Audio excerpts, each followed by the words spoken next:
This is a video review of the now assembled Rubbermaid storage bench. This is the unit that's 4 feet long, 2 feet high, and approximately 2 feet deep. So you can see the unit's fully assembled now. I took a couple pictures as I was assembling. Tools for assembling were actually very easy. I used an electric drill with a Phillips head, a very small ratcheting wrench. You don't actually need that. You could use any old wrench, but it's very convenient if you have a small handled ratchet wrench to get into some of the tight spaces. Like for example, up here on the hinges, there was a couple spots that was very useful. And actually a couple quick grip clamps were useful. When you're assembling the sides of the unit, they tend to pull apart a little bit, so I found them useful to be able to clamp the opposite side from what I was working on while I slid these edge pieces into place. That's all the tools I needed for assembly.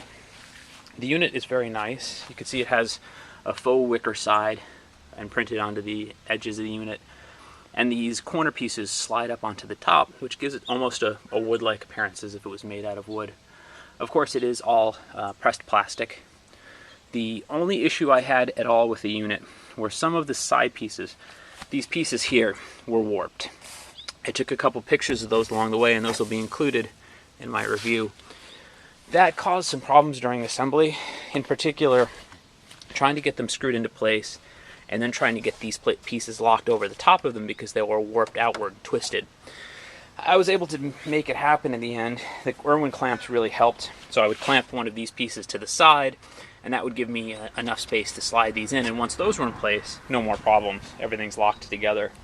The unit it's sort of like a Lego. It locks together very well, and once all the pieces are together, it really doesn't separate at all, so I think you'll find it to be just fine. There's a couple supports along the top, metal supports that should keep the lid very stable. Doesn't have a lot of torque to it. And it's got two hydraulic hinges, one on each side, that keep the unit from slamming the lid closed. It closes very nicely. There's a couple small metal pieces here that allow you to put a lock on there as well. Another nice feature. In general, very happy with the box. Very solid, extremely strong. You can sit on it easily. I don't know if I would, but you can, especially with these metal supports along the top. So in general, really no complaints. Like I said, the only issue I had during assembly was the warped sliding pieces. But once you got those locked into place and used clamps to assemble them, no problems at all. Like I said, it's a good unit. Very happy with it, and hope you enjoyed the review. Thank you.